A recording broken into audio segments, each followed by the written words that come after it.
আসসালামু আলাইকুম। কেমন আছেন আপনারা সবাই? আশা করছি সবাই অনেক বেশি ভালো আছেন। সবাইকে আবারও একবার আমন্ত্রণ করছি আমার নতুন আরেকটা ভিডিও দেখার জন্য।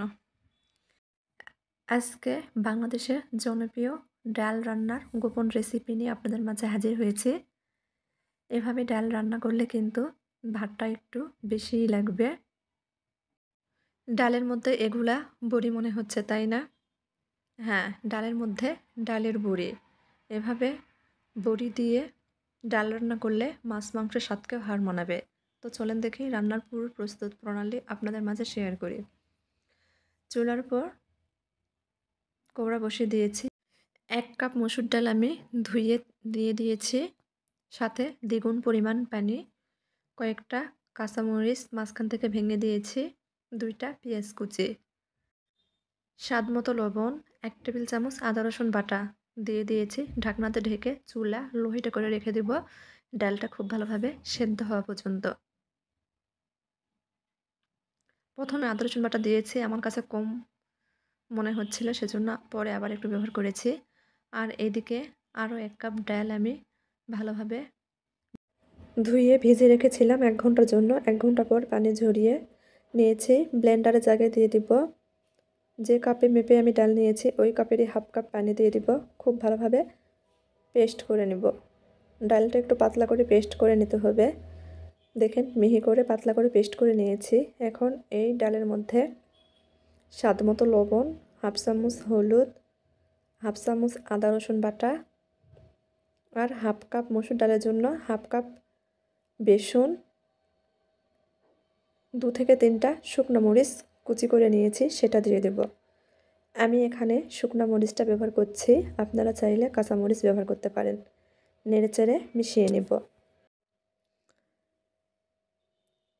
এই ডালের ব্যাটারটা একটু পাতলা করে তৈরি করে নিতে হবে।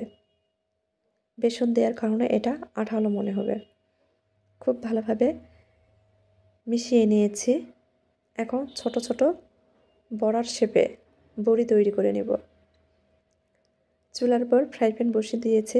ফ্রাই প্যানে পরিমাণ মতো তেল দিয়ে দিব। তেলটা হালকা গরম হয়ে গেলে চামচের সাহায্যে আমি বড়ির শেপে দিয়ে দিচ্ছি গরম তেলের মধ্যে। একটু ছোট ছোট করেই ভেজে নিব। চুলার আঁচটা মিডিয়ামে কম রেখে উল্টে পাল্টে মুচমুচে করে ভেজে নিতে হবে।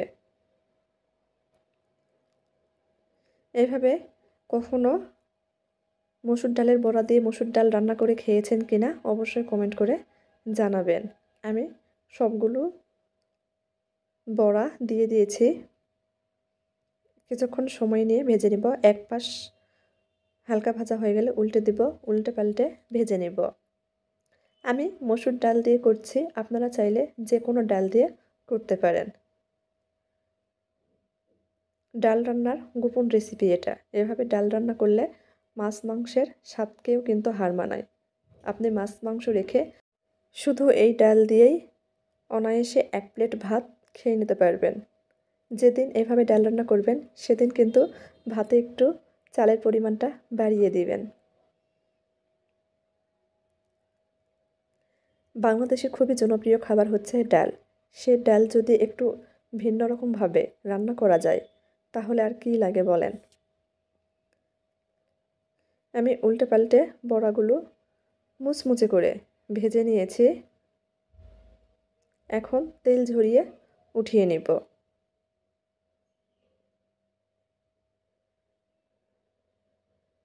পাশের চুলায় কিন্তু আমি লো হিটে করে ডাল রান্না বসিয়ে রেখেছি। দেখেন ডালটা কেমন সিদ্ধ হয়েছে। ডালটা একবারে সিদ্ধ হয়ে গলে গিয়েছে। এখন এর মধ্যে ভেজে রাখা ডালের বড়িগুলো বা বড়া দিয়ে দেব। নেড়েচেড়ে মিশিয়ে নিচ্ছি। চুলার আঁচ এই পর্যায়ে লো করেই রেখেছি। এপাশের চুলায় আমি ডালটা বাগার দিয়ে দেব। ডাল রান্নার স্বাদ বাড়ে বাগার দেওয়ার উপর। পরিমাণ মতো তেল দিয়ে দিয়েছি একটা ফ্রাই প্যানে। তেল গরম হয়ে গেলে 4টা শুকনো মরিচ দিয়ে কিছুক্ষণ ভেজে নিয়েছি। কিছুক্ষণ শুকনো মরিচ ভেজে নেওয়ার পর এখানে 2টা পেঁয়াজ কুচি দিয়ে দিয়েছি। আমি কিন্তু ডাল রান্নায় কোনো প্রকার গুঁড়ামরিচ বা হলুদ ব্যবহার করিনি। এই পর্যায়ে পেঁয়াজ তেলের মধ্যে আমি 1/2 চামচ গুঁড়ামরিচ, 1 চামচ হলুদ দিয়ে দিয়েছি, নেড়েচেড়ে মিশিয়ে নিয়েছি। মেশানো হয়ে গেলে এখানে আমি গোটা মশলা ব্যবহার করেছি। 3 টুকরা দারচিনি, কালো এলাচ, 2টা এলাচ আর 1/2 চামচ গোটা জিরা। এই বাগারটা বা তেলানি যেটাই বলেন, এটা দিলে কিন্তু ডালের স্বাদটা বৃদ্ধি পায়। দেখেন কালারটা কত সুন্দর এসেছে। এখন নেড়েচেড়ে পেঁয়াজটা একটু লাল লাল করে ভেজে নেব। ডালের বাগার তৈরি। এইদিকে ডালটা আবার নেড়েচেড়ে মিশিয়ে দিয়েছি। এই পর্যায়ে বাগারটা ডালের মধ্যে ঢেলে দিয়েছি, নেড়েচেড়ে মিশিয়ে নিচ্ছি। দেখেন কালারটা কত সুন্দর এসেছে। এই ডালটা দেখতে যতটা লোভনীয় হয়েছে, খেতেও কিন্তু তার থেকে অনেক বেশি মজার। একবারের জন্য হলেও ঘরে এভাবে বড়ি দিয়ে, মসুর ডালের বড়ি দিয়ে মসুর ডাল বা যে কোনো ডালই রান্না করতে পারেন। খেতে কিন্তু অসম্ভব মজার হয়। দেখেন কতটা লোভনীয় লাগছে, তাই না?